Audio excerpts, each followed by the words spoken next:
کرنے کے بعد، جب آپ غروب آفتاب کے بعد افطاری کرتے ہیں نا، تو افطاری کرنے کے بعد جب تک آپ دوبارہ سو نہیں جاتے اس وقت تک آپ کو کھانے پینے کی اجازت ہے، اس وقت تک آپ کو کھانے پینے کی اجازت ہے۔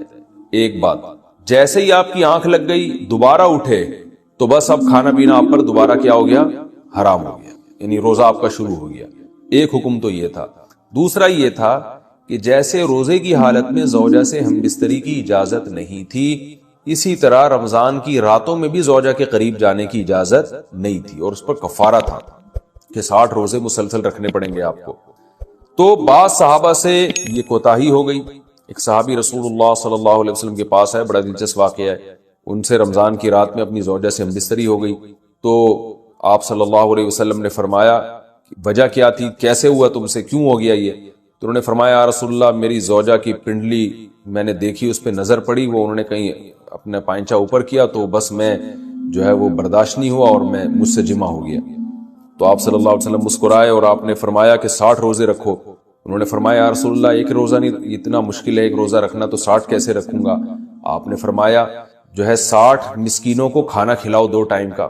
انہوں نے عرض کیا یا رسول اللہ، میں تو خود مسکین ہوں، میرے پاس تو کھلانے کے پیسے نہیں ہیں۔ تو اب اسلام میں اصل حکم تو یہ ہے کہ اگر روزے کی حالت میں آپ زوجہ سے ہم بستری کر لیں تو لگاتار 60 روزے رکھنے پڑتے ہیں۔ اس کی اگر استطاعت نہیں، یعنی آپ بوڑھے ہیں، بیمار ہیں، تو پھر آپ 60 مسکینوں کو 2 ٹائم کا کھانا کھلائیں گے۔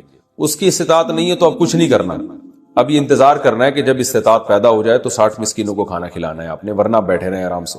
لیکن نبی صلی اللہ علیہ وسلم نے ان کی دلجوئی کے لیے، اور کہ چلو کچھ تو تھوڑی بہت ان کو سزا ملے، تو آپ صلی اللہ علیہ وسلم نے ان کو حکم دیا کہ اچھا چلو 60 مسکینوں کو کھلا بھی نہیں سکتے، غریب ہو، تو پھر ایسا کرو کہ صحابہ کو حکم دیا، اچھا پھر انہوں نے فرمایا کہ آپ صلی اللہ علیہ وسلم نے فرمایا کہ ٹھیک ہے، صحابہ کو حکم دیا ان کے لیے کچھ چندہ کرو اور ان کو دو تاکہ یہ کسی غریب کو صدقہ کر دیں، کچھ تو تلافی ہو نا جو غلطی ان سے ہوئی ہے۔ تو صحابہ نے سب نے کچھ چندہ کیا اور ان صحابی کو پکڑایا کہ بھائی مدینہ میں کسی مسکین کو صدقہ کر دو۔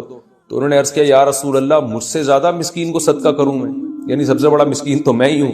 تو آپ صلی اللہ علیہ وسلم ہنس پڑے اور آپ صلی اللہ علیہ وسلم فرمائے جاؤ کھاؤ، ٹھیک ہے نا، کھاؤ اور اپنے اہل و عیال کو کھلاؤ۔ تو یہ بڑا دل لگی کا معاملہ ہو گیا ان صحابی کے ساتھ۔ تو لیکن اللہ تعالیٰ نے حکم یہ نازل کیا کہ رمضان کی راتوں میں تمہارے لیے زوجہ کے قریب جانا جائز ہے، اس کی اجازت دے دی اللہ تعالیٰ نے، اور اس کی حکمت بھی بیان کی۔ علیم اللہ انکم کنتم تختانون انفسکم، اللہ جانتا ہے کہ تم اپنے ذات کے ساتھ خیانت کرو گے، یعنی خیانت ہی ہے نا، اللہ کے حکم کو توڑ دو گے۔ یہ حکم بہت مشکل ہے، اللہ کو پہلے سے پتہ ہے کہ تم نہیں اس کو فالو کر سکتے، لہذا ہم نے تمہیں چھوٹ دے دی ہے۔ تو یہ آیت یعنی اس سیاق و سباق میں نازل ہوئی۔ تو اللہ نے فرمایا احل لکم، حلال کر دیا گیا ہے تمہارے لیے رمضان کی راتوں میں، الرفث الی نسائکم، اپنی عورتوں کی طرف بے پردہ ہو کے جانا یا بے لباس ہونا، ہن لباس لکم، وہ عورتیں یعنی تمہاری بیویاں تمہارا لباس ہیں، وانتم لباس لہن، اور تم ان کا لباس ہو۔ اللہ نے میاں بیوی کو ایک دوسرے کا لباس قرار دیا ہے، یہ ایک بڑی زبردست ایک پہچان ہے زوجین کی، میاں بیوی کی۔ لباس اس لیے کہ لباس کا کام ہوتا ہے آپ کے ان اعضاء کو چھپانا جو آپ کے لیے ضروری تو ہیں لیکن آپ دنیا کے سامنے اس کو دکھانا نہیں چاہتے ہیں، وہ آپ کی بے عزتی کا ذریعہ بنتے ہیں۔ تو اللہ تعالیٰ نے مرد میں بھی سیکشول ڈیزائرز رکھی ہیں، عورت میں بھی سیکشول ڈیزائرز رکھی ہیں، اور یہ ڈیزائرز انسان کی فطرت ہیں، لیکن فطرت کے باوجود کوئی بھی ان چیزوں کو نمایاں نہیں کرنا چاہتا۔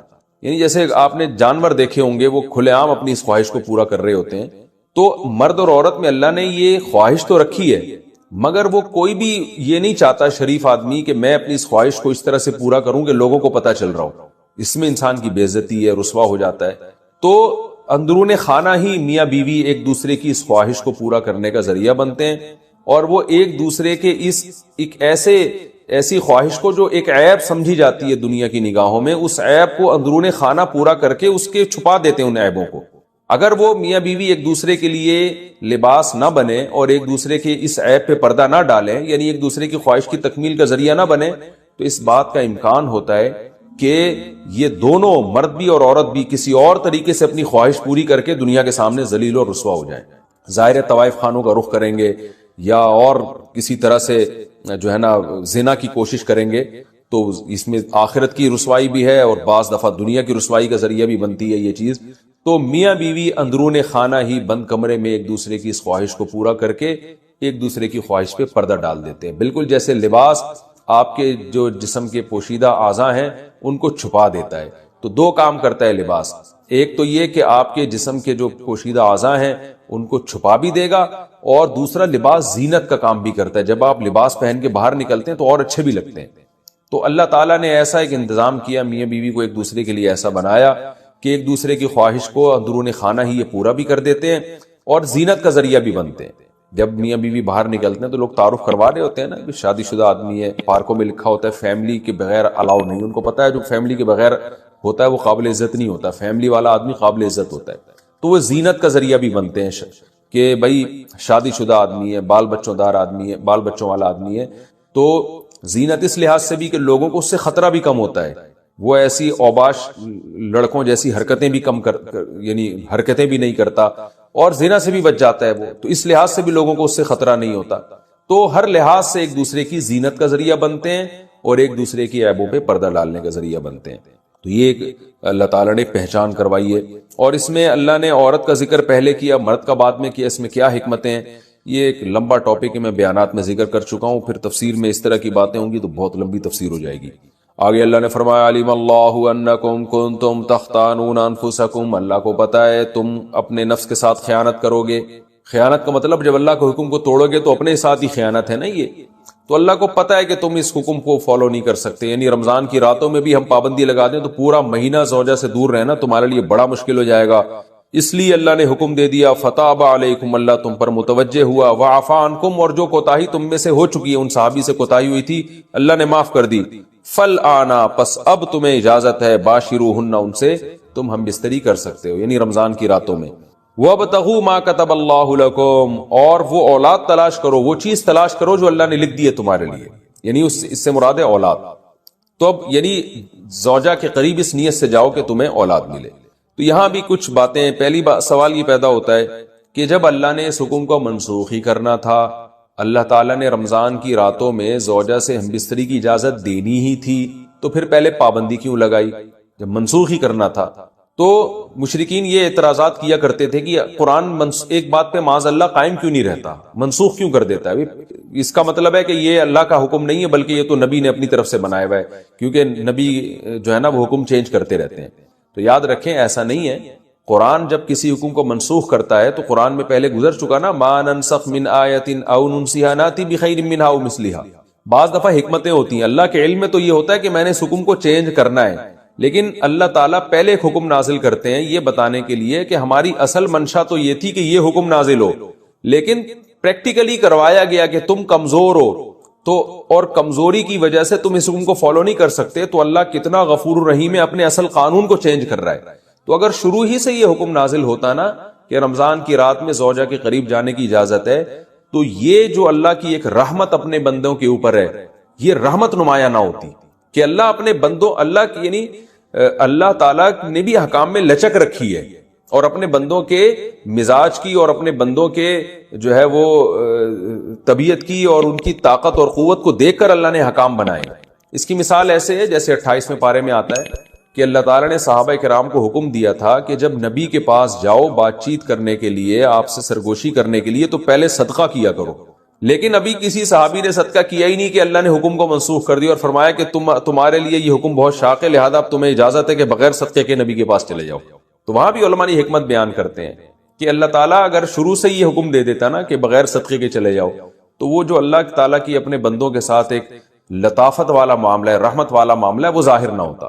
تو یہاں بھی ایسے ہی ہے، اللہ نے فرمایا کہ ہمیں پتہ ہے کہ تم نہیں حکم کو فالو کر سکتے، ہم نے حکم تو دیا ہے، تم دیکھو پریکٹیکلی کروا دی اللہ تعالیٰ نے کہ تم سے اس پر عمل نہیں ہو رہا، لہذا جاؤ، تمہیں اجازت دی جاتی ہے کہ تم زوجہ کے قریب رات کو جا سکتے ہو، کوئی حرج نہیں ہے اس میں، لیکن جانے سے تمہاری نیت کیا ہونی چاہیے؟ وَابْتَغُوا مَا كَتَبَ اللَّهُ لَكُمْ، جو اولاد اللہ نے تمہارے لیے لکھ دی ہے اس کو تلاش کرو۔ تلاش کا مطلب نیت کرو کہ شاید اللہ مجھے اس سے نیک صالح اولاد دے دے۔ اس سے انسان پتہ چلتا ہے کہ اسلام اولاد کی کثرت پر کتنا حریص ہے، اور اللہ تعالیٰ کتنا چاہتے ہیں کہ اہل ایمان کی نسل بڑھے۔ قرآن میں ایک اور جگہ پر اللہ تعالیٰ نے زوجہ سے ہم بستری کا ذکر کیا تو وہاں بھی اولاد کا تذکرہ کیا ہے، وَقَدِّمُوا لِأَنفُسِكُمْ، فرمایا کہ حالت حیض میں تم زوجہ کے قریب نہیں جا سکتے، لیکن جب تم زوجہ کے یعنی جب پاک ہو جائے تو پھر زوجہ کے قریب جاؤ، وقدموا لانفسکم، اور اپنی ذات کے لیے آخرت میں ذخیرہ کرو. تو یہاں بھی مفسرین کہتے ہیں کہ اس سے مراد ہے کہ اولاد پیدا کرنے کی نیت سے جاؤ تاکہ وہ آخرت میں تمہارے لیے ذخیرہ بنے. تو فیملی پلاننگ کی جو دعوت ہے نا، اس کا قرآن و سنت سے دور دور کا بھی کوئی واسطہ نہیں ہے. جیسے ڈاروین کا جو نظریہ ہے نا کہ انسان بندر سے وجود میں آیا ہے، یہ اسلام کے بالکل اگینسٹ ہے. اسلام نے صاف لفظوں میں کہا ہے، اور صرف قرآن نے نہیں، تورات اور انجیل میں بھی یہ بات ہے کہ براہ راست اللہ نے حضرت آدم کو مٹی سے پیدا کیا، اور پھر ان کی پسلی سے اللہ نے اماں حوا کو پیدا کیا. یہ انسان بندر کی کوئی ترقی یافتہ شکل ہرگز نہیں ہے. بندر بالکل ایک الگ نسل ہے. وہ ٹھیک ہے اس کی بہت ساری چیزوں میں انسان سے مماثلت ہے، وہ ایک الگ بات ہے، لیکن اور مماثلت اس لیے کہ اللہ نے قرآن میں فرمایا کہ امم امثالکم. قرآن میں ایک جگہ آتا ہے کہ یہ جتنے بھی مخلوق ہیں نا، یہ تمہاری طرح کی ایک امت ہے. یعنی ان میں اللہ تعالیٰ نے بہت ساری چیزیں سیم رکھی ہیں تاکہ انسان ان سے مانوس ہو. اگر یہ جانور کوئی الگ ہی خلائی مخلوق ہوتے تو پھر انسان جو ہے نا ان جانوروں سے مانوس نہ ہوتا، ان میں دلچسپی نہ لیتا. جیسے کوئی جن کو دیکھ کے لوگ ڈر جاتے ہیں تو ایسے شیر کو دیکھ کے بھی لوگ ڈر جاتے ہیں. تو اللہ نے کچھ نہ کچھ مماثلت اس نیت سے رکھی ہے کہ انسانوں میں اور جانوروں میں کچھ مماثلت رہے، کہ انسان کو تھوڑی بہت ان سے انسیت ہو. تو اسی طرح یہ جو فیملی پلاننگ کی جو دعوت ہے کہ بچے دو ہی اچھے اور نسل کو کم کرو، یہ اسلام کے بالکل اگینسٹ ہے. تو اب دیکھیں ٹاپک اولاد کا چل نہیں رہا، لیکن بات آئی ہے زوجس کے قریب جانے کی. تو اللہ نے بتا دیا کہ یہ تو عمل ہی اس لیے رکھا گیا ہے کہ یہ اصل میں تو اس کا مقصد ہی اولاد ہے. باقی فیملی پلاننگ کن صورتوں میں جائز ہے، کن صورتوں میں ناجائز ہے، کب مکروہ ہے، کب حرام ہے اور کب مستحب ہے، یہ اس کے ایک الگ احکام ہیں جو میں بیانات میں بتاتا رہتا ہوں. وہ آپ کسی بھی علماء سے آپ پوچھ سکتے ہیں، اس کا بھی تفصیل کا یہاں موقع نہیں. تو ایک حکم تو یہ منسوخ کیا گیا. دوسرا وَكُلُوا وَاشْرَبُوا حَتَّى يَتَبَيَّنَ لَكُمْ. رمضان کی راتوں میں تو کھانے پر پابندی تھی کہ اگر آنکھ لگ گئی تو اب بس گئے. تو بعض صحابہ جو تھے وہ غلطی سے ان کی آنکھ لگ گئی، اٹھے تو پتہ چلا بھئی یہ تو اب تو کھانا پینا حرام ہو گیا. وہ 24 گھنٹے کا روزہ ہونے لگا ان کا. تو اللہ نے فرمایا اب تمہیں اجازت دی جا رہی ہے، کلوا واشربوا، کھاؤ اور پیو، حتیٰ یہاں تک کہ یتبین لکم الخیط الابیض من الخیط الاسود، کہ تمہارے لیے سفید دھاگا سیاہ دھاگے سے ممتاز اور جدا ہو جائے فجر کے وقت سے. یعنی سیاہ دھاگا سے مراد ہے کہ دھاگے سے مراد ہے لائن. جب مشرق کی طرف سورج نکلنا شروع ہوتا ہے نا فجر کے وقت میں، تو پہلے تو اندھیرا ہوتا ہے جب سورج نیچے ہوتا ہے. جیسے ہی سورج اوپر آتا ہے تو ایک روشنی ایسے سیدھی پھیلتی ہے، یوں نیچے سے اوپر کی طرف ایسے، تو عمود جسے کہتے ہیں. جب یہ روشنی ہوتی ہے تو اس کو صبح کاذب کہتے ہیں، جھوٹی صبح. یہ صحیح صبح نہیں ہے. پھر کیا ہوتا ہے کہ پھر ایک روشنی اس طرح پھیلنا شروع ہوتی ہے، یعنی ایسے اس طرح جو ہے نا لائن کی شکل میں سیدھی لیٹی ہوئی جسے لائن کہتے ہیں. اس طرح جو روشنی پھیلتی ہے وہ صبح صادق ہوتی ہے. اور ان دونوں لائنوں کے درمیان جو فرق ہے نا وہ تقریباً کراچی اور پاکستان میں 15 سے 20 منٹ کا ہوتا ہے.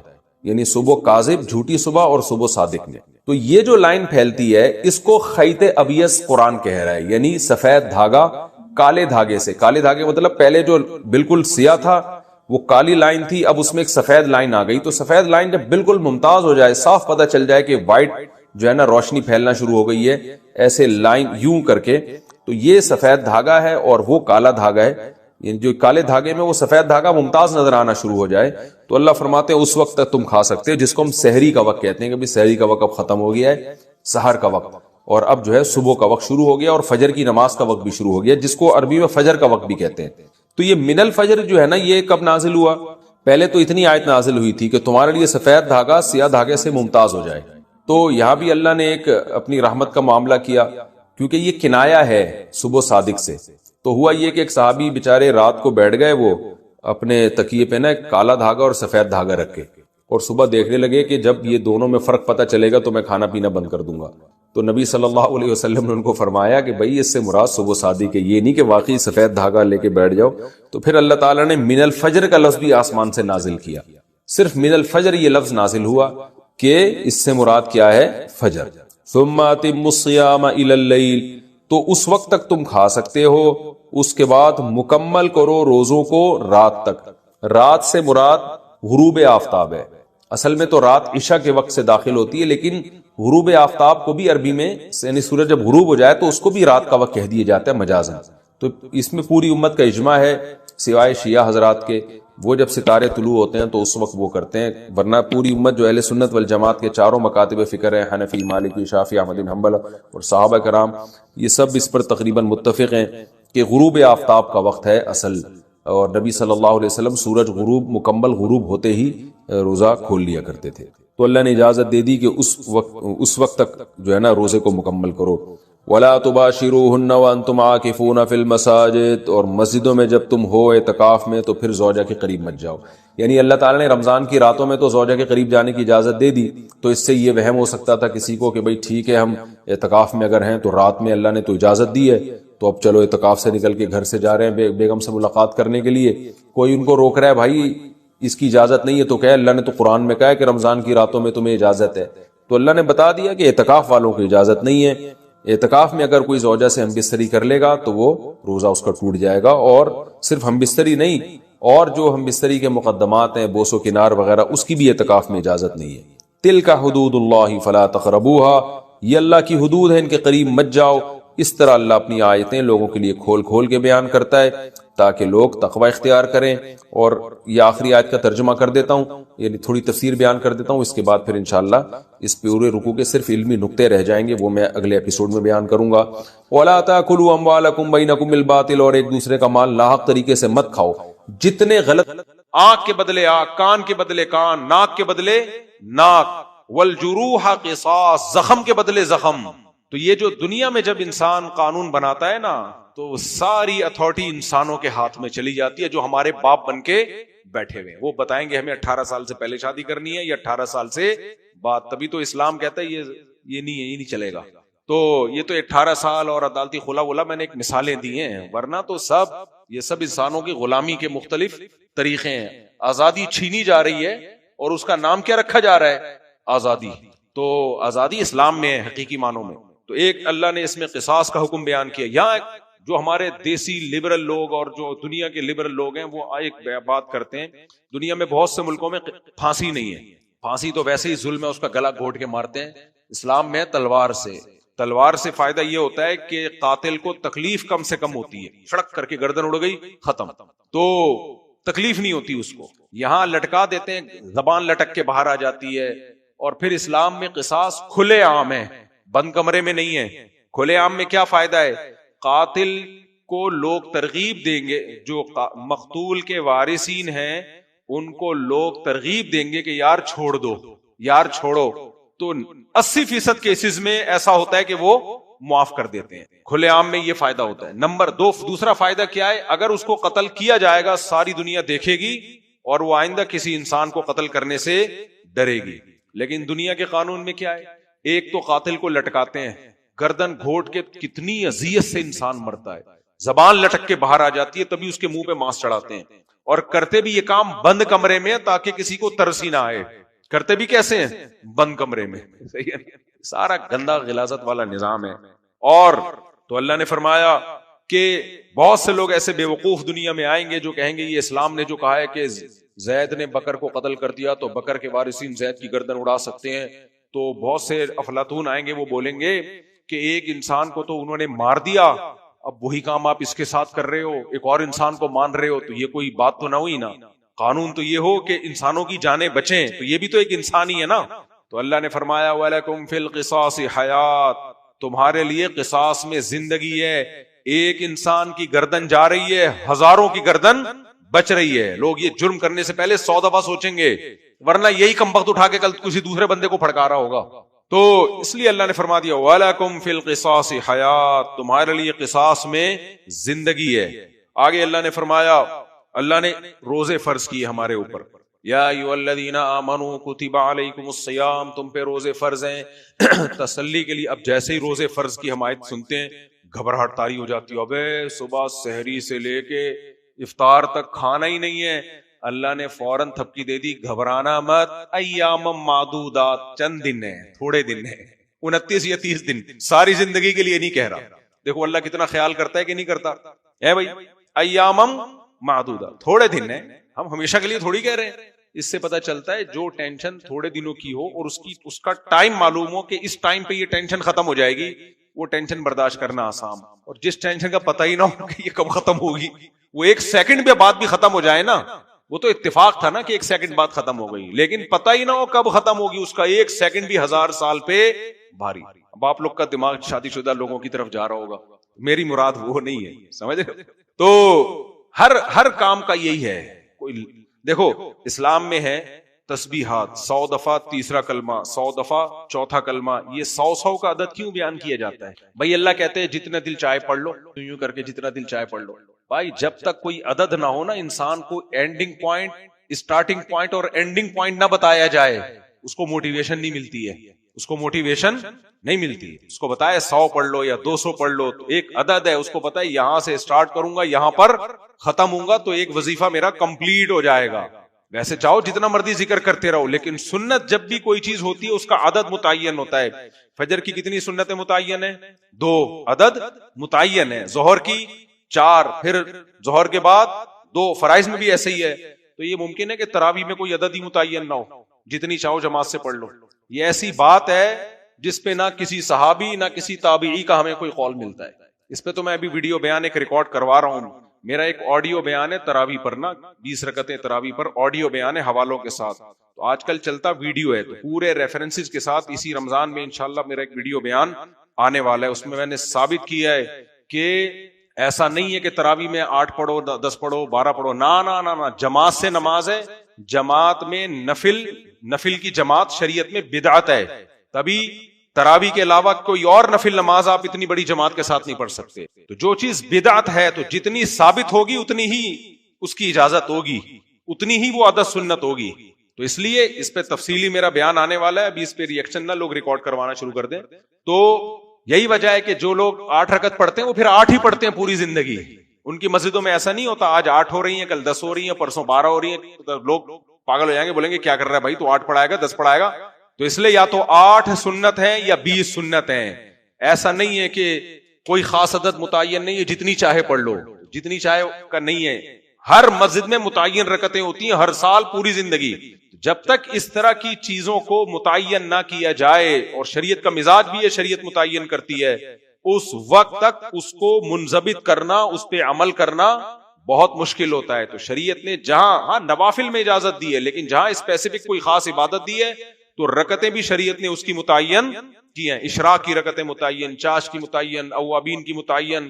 اسی طرح یہاں بھی تہجد کی 8 رکعتیں اصل سنت ہے 8. تو یہ نہیں ہو سکتا کہ تراویح جو صرف رمضان کے ساتھ خاص ہو, اس کا ٹائم بھی ہو, ایک خاص کیفیت کے ساتھ ہو, اس میں آپ کو کھلی ڈلی یاد دے دی ہو کہ 2 پڑھو 4 پڑھو 8 پڑھو 10 پڑھو. نہ اس میں بھی صحابہ کے دور میں بھی رکعتیں متعین تھی, اور آج بھی کیا ہے متعین. وہ کتنی ہے ویڈیو بیان کا انتظار کریں.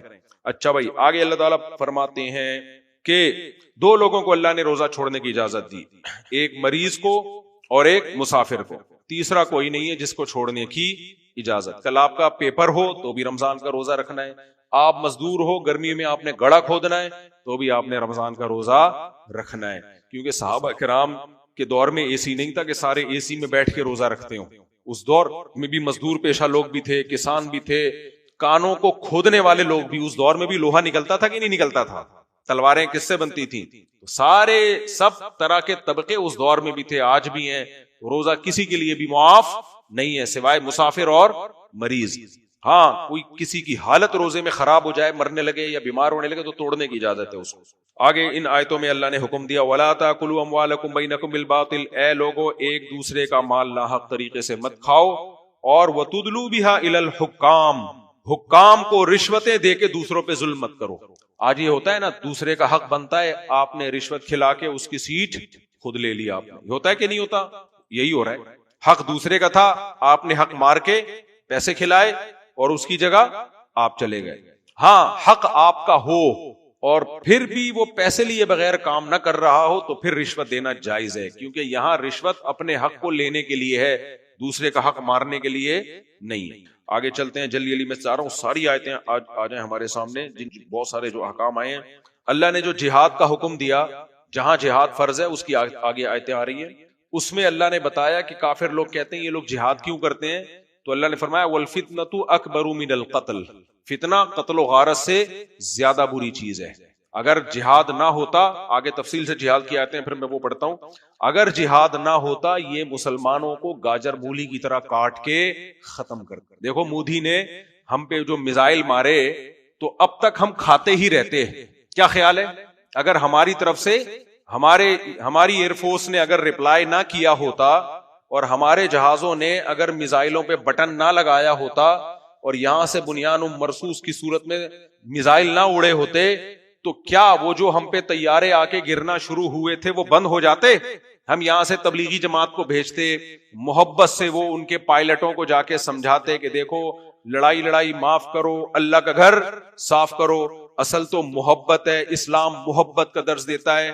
ہم آپ سے محبت سے کہہ رہے ہیں آئی لو یو, کائنڈلی آپ دوبارہ میزائل نہ پھیریں. ہو جاتا یہ کام. اس لیے اللہ نے فرمایا والفتنة اکبر من القتل. یہ جو فتنہ ہوتا نا, لڑائی ملکوں میں لڑائی ہوتی اور جو قتل و غارت ہوتی وہ زیادہ بری چیز ہے. اس لیے اللہ لڑنے کا حکم دیتا ہے. اسلام دین فطرت ہے.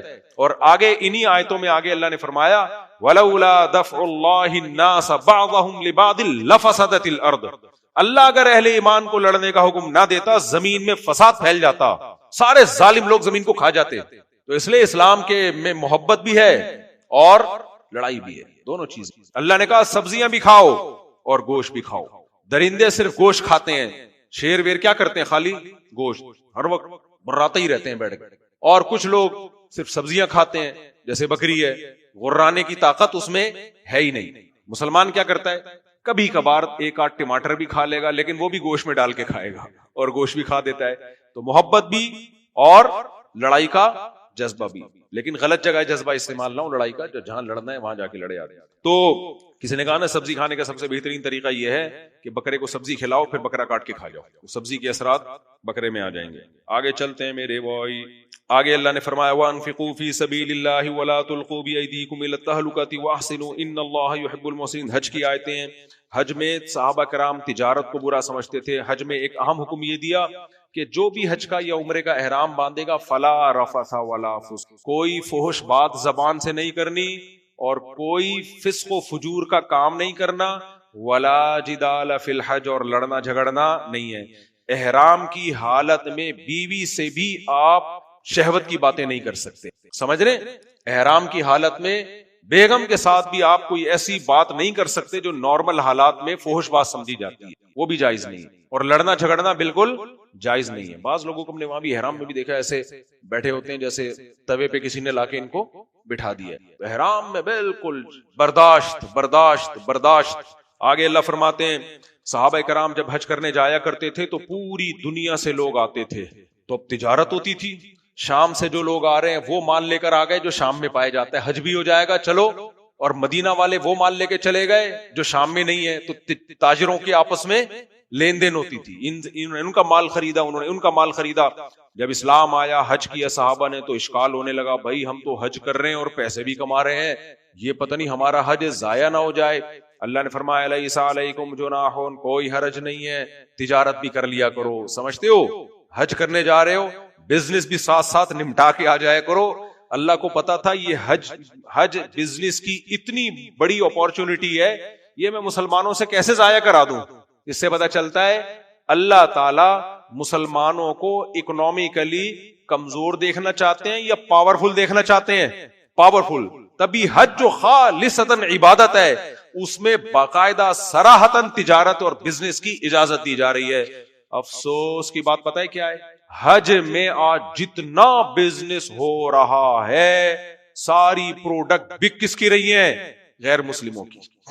تبھی وہ کبھی بھی نہیں ہمارا حج بند کرنا چاہیں گے. سارا منجن کس کا بکتا ہے. میں نے وہاں پوچھا حکومت میں لوگ جو تھے, سعودی حکومت کے کچھ نچلے طبقے کے لوگ, میں نے کہا یہ کیا مسئلہ ہے یار, سارا مال بک کس کا رہا ہے. یہ تو شکر ہے بس مرغی ہماری بک جاتی ہے حلال کی وجہ سے, ورنہ وہ بھی نہیں بکتی. سارا مال ان کا. کہہ رہے ہیں بھائی پاکستان سے منگوایا تھا ہم نے, 2 نمبر ہی کی انہوں نے. بہت دفعہ کھانے پینے کی چیزیں پاکستان سے منگواتے تھے, 2 نمبر ہی. ہمارے ایک دوست ہیں, کاپر کا بہت بڑا بزنس ہے, بڑے نوٹ چھاپنے لگے, کاپر ایکسپورٹ ہو رہا ہے. ایک دن روتے ہوئے آئے, سارا بیٹھ گیا بٹا. میں نے کہا کیا ہوا. کہہ رہے ہیں وہ بھیج دیا تھا کسی پنجاب میں کسی بندے نے جعلی, یعنی کاپر میں 2 نمبر ہی کر دی اس نے. جب اس کا مال زیادہ بکنا شروع ہوا نا, اعتماد ہو گیا باہر کی کمپنیوں کو, تو اس نے کیا کر دیا, کاپر اوپر سے کاپر تھی, اندر پتہ نہیں کیا بھر کے کسی طرح نکالو مال. تو بس اس کے بعد سے وہ پاکستان سے کاپر لے ہی نہیں رہے. تو ماشاءاللہ حرام خوری میں اللہ معاف فرمائے, اللہ نے بہت نوازا ہے. اللہ نے تھوڑا نہیں نوازا, بہت نوازا ہے اس قوم کو. ابھی جھوٹ، بددیانتی، دھوکے، مالی خیانت بہت گندی چیز ہے، اس کو چھوڑ دو، صاف رہا کرو، تھوڑا کما لو، سچ بول کے کماؤ. خیر، تو اللہ نے تجارت کا تذکرہ کیا. پھر اللہ نے فرمایا کچھ لوگ ایسے ہیں من یقول ربنا آتنا فی الدنیا، کچھ لوگ دنیا میں ایسے ہیں وہ کہتے ہیں اے اللہ ہمیں دنیا میں دے دے جو کچھ دینا ہے، یعنی ان کے دل کی تمنا یہ ہے کہ بس دنیا دنیا دنیا. اللہ کہتے ہیں مل جائے گی اگر اللہ چاہے گا. ما لہ فی الآخرۃ من خلاق، آخرت میں کوئی حصہ نہیں، وہاں بالکل محروم ہو گئے. اللہ فرماتے ہیں لیکن جو ہمارے بندے ہیں وہ کیا کہتے ہیں، ربنا آتنا فی الدنیا حسنہ، دنیا میں بھی اچھی زندگی دے، وفی الآخرۃ حسنہ، آخرت میں بھی اچھی زندگی. وہ آخرت کو بھولتے نہیں ہیں، آخرت بھی چاہیے ہمیں، تبھی دنیا میں ان حرام کاموں کی طرف نہیں جاتے جن سے آخرت برباد ہو جائے. ان کی دعاؤں میں آخرت کا تذکرہ بھی ہوتا ہے. اللہ فرماتے ہیں یہ جو کمائیں گے ان کو اس کا حصہ ملے گا، جو آخرت کے لیے کریں گے اس کے ثواب ان کو ملے گا. آگے اللہ تعالیٰ فرماتے ہیں ام حسبتم ان تدخلوا الجنہ، تم یہ سمجھتے ہو تم جنت میں داخل ہو جاؤ گے اور تمہیں اللہ آزمائے گا نہیں. آزمائشیں آئیں گی تمہارے اوپر اور تم نے صبر سے کام لینا ہے. صبر کے بغیر جنت نہیں مل سکتی. آج بے صبری کو کمال سمجھا جاتا ہے. کل بھی آیتیں آئی تھی، میں نے سوچا تھا اس پہ ضرور بات کروں گا لیکن ٹائم چلا گیا. کل جو آیات تھی اس میں اللہ نے فرمایا ہمارے نیک بندوں کو جب کوئی مصیبت پہنچتی ہے قالوا انا للہ و انا الیہ راجعون، وہ کہتے ہیں ہم اللہ کے لیے، اس کی طرف ہم نے لوٹ کر جانا ہے. یہ نیک بندوں کی علامت ہے، چاہے بندہ ہو یا بندی ہو. آج کسی کے گھر میں غم آ جائے چیختے کیسے ہیں، کوئی میت ہو جائے، کسی خاتون کا بچہ فوت ہو جائے، ایسے گریبان پیٹ رہی ہیں، ہا ہو، کسی کی میت ہو گئی، کوئی غم ہو گیا، ہا ہو، سر مار رہے تھے. کیا جنگلی پن، کیا پن لگا کے رکھا ہوا ہے. وہ آیا تھا نا بیان یار، وہ مجھے بہت اچھا لگا تھا ملفوظ. جب ہمارے ہاں الیکشن ہو رہے تھے نا تو وہاں سے لوگ جیت رہے تھے جہاں سے کھڑے بھی نہیں ہوئے، تو لندن سے ایک بیان آیا تھا، کیا ڈیش کے بعد نا ایک لفظ ہے ڈیش میں، وہ نہیں بول، چلو میں اس کو الٹ دیتا ہوں، کیا حلالی پن لگا کے رکھا ہوا ہے. آیا تھا نا بیان، یاد ہے؟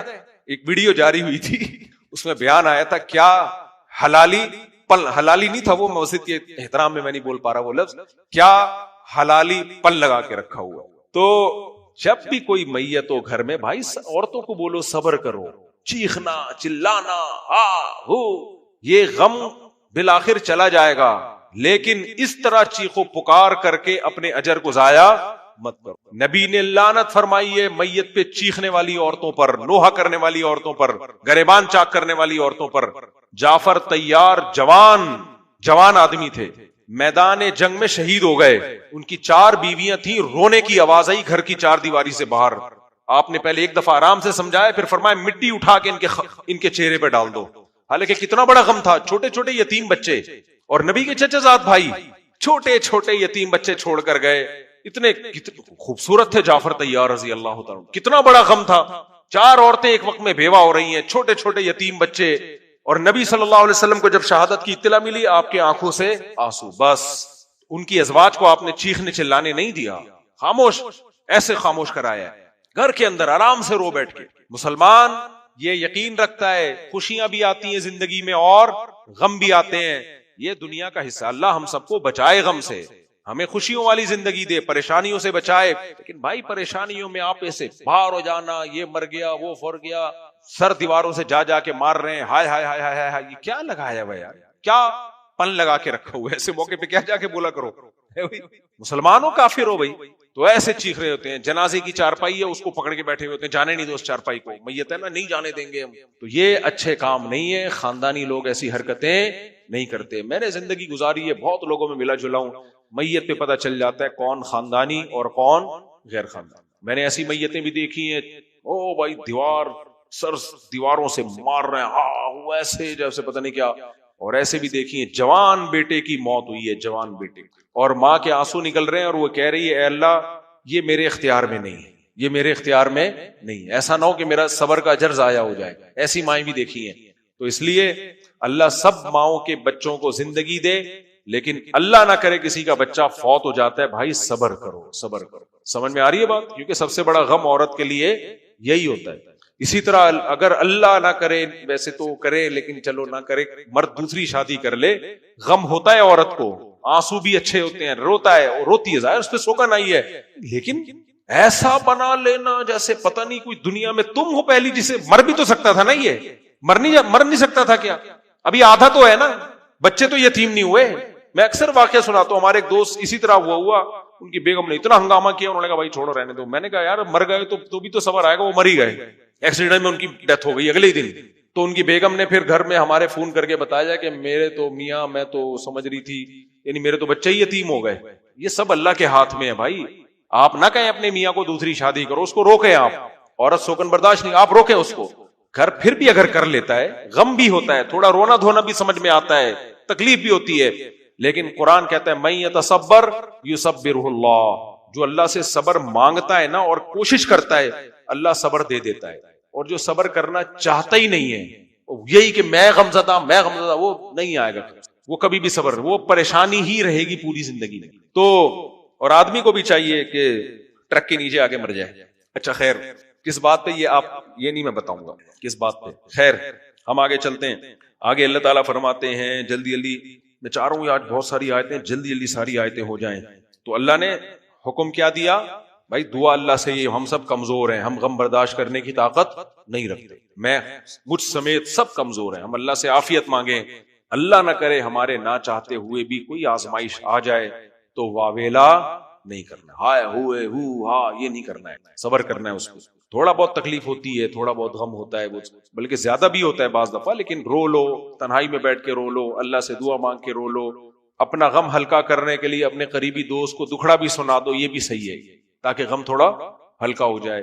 چیخنا, چلانا اور سروں کو دیواروں سے جا کے مارنا یہ ٹھیک نہیں. یہ میں اس لیے اتنا بول رہا ہوں کہ آج کل یہ فیشن بن چکا ہے. آج کل کیا ہے, میت پہ جو اچھل رہا ہو نا 2-2 فٹ, وہی اچھا لگتا ہے. جو اچھل رہا ہو نا, کلابازیاں کھا رہا ہو, ادھر گر رہا ہو, چاہے اسی کی وجہ سے مرے ہوں گے وہ ابا, اس کے اسی نے ٹینشن دی تھی, اماں جو مری ہے نا اس کمبخت کی ٹینشن کی وجہ سے رو سب سے زیادہ یہ رہا ہوگا, ہاں ایسے رو رہا ہوگا. مجھے غصہ آ رہا ہے اصل میں کسی اور بات. چلیں, بھنڈی نہیں ملی نا اتنے دنوں سے. آگے چلتے ہیں ہم. اللہ تعالیٰ فرماتے ہیں یسألونک عن الخمر والمیسر قل ما یسألونک ماذا ينفقون. اتنی اہم آیتیں ہیں نا, آج اللہ کرے یہ ٹاپک کمپلیٹ ہو جائے. اللہ کہتے ہیں یہ پوچھتے ہیں کیا خرچ کریں. اللہ نے فرمایا یہ مت پوچھو کیا خرچ کریں, یہ پوچھو کہاں خرچ کرنا ہے. کیا کرنا ہے وہ تمہارے اوپر ہے, ٹھیک ہے نا, وہ تمہارے اوپر ہے. اس لیے خرچ کرنے میں فللوالدین, سب سے پہلے اپنے والدین.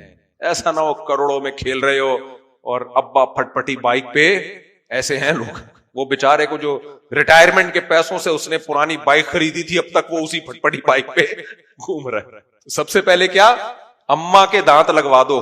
میں نے دیکھا ہے بعض لوگ کروڑ پتی ہوتے ہیں, اما کے دانت ہی نہیں ہیں. ابے تو اپنے پیسے سے دانت لگا دے, کم سے کم مسکراتے ہوئے تو اچھی لگے گی نا. وہ ایسے کنجوس ہے نا مارکیٹ میں, اللہ کی پناہ. تو ابا اور اما سب سے پہلے اللہ کہتے ہیں کس پہ خرچ کرو, بولو ان پہ. یعنی شرعاً تو جب ضروری ہے جب وہ مالدار نہ ہو. اگر مالدار ہیں تو پھر ان پہ ضروری نہیں ہے, پھر ویسے ہی ہدیے تحفے دے دیا کرو. لیکن اگر مالدار نہیں ہے یا آپ بہت مالدار ہو گئے, ان کا وہ اسٹینڈرڈ نہیں ہے, تو تھوڑا سا وہی اسٹینڈرڈ ان کو بھی دینے کی کوشش کرو جو کس کا ہے, جو آپ کا ہے. اچھا بھائی, اور والاقربین, اس کے بعد رشتہ دار, قریب سے قریب تر. بیوی بچے تو ہیں ہی نا, ان کا اللہ نے اس لیے الگ سے ذکر نہیں کیا, وہ تو سب سے پہلے اسلام میں ہیں ہی. اور پھر جو ہے قریب سے قریب تر, جو جتنا قریبی رشتہ ہوگا. پھر یتامہ, یتیموں پر, جو قریبی رشتہ دار میں جو یتیم ہے اس کا حق دوسروں سے زیادہ ہے. بھتیجا ہے, بھانجا ہے, وہ یتیم ہو گیا تو اس کا حق زیادہ ہے. والمساکین, عام غریبوں پہ خرچ کرو. وابن السبیل, مسافروں پہ خرچ کرو. پہلے زمانے میں مسافر بیچارہ بے یار و مددگار ہوتا تھا. آج کل کے مسافر تو بائی ایئر ٹکٹ پہ آتے ہیں, ہوٹل بک کراتے ہیں, ایسا نہ ان کو زکات دینے چلے جائیں آپ لوگ, ٹھیک ہے. پہلے زمانے میں سفر کے بعد آدمی بدحال ہوتا تھا. آگے اللہ تعالیٰ فرماتے ہیں یسألونک عن الخمر والمیسر, یہ شراب کے بارے میں پوچھتے ہیں. بعض لوگ کہتے تھے شراب میں تو بڑا فائدہ ہے بھائی, ہم جب سخت ٹینشن میں ہوتے ہیں تو شراب پی کے سکون مل جاتا ہے, جسم میں طاقت آتی ہے. تو اللہ نے فرمایا قل فیہما اسم کبیر ومنافع للناس, اس میں کچھ فائدے بھی ہیں لیکن اس میں گناہ بھی ہے. اسمہما اکبر من نفعہما, لیکن ان کا گناہ ان کے فائدوں سے زیادہ ہے. تو اس لیے اس بحث میں مت پڑو کہ کیا کیا فائدے ہیں. اللہ کی طرف سے ایک قطرہ بھی شراب کا حرام ہے, بس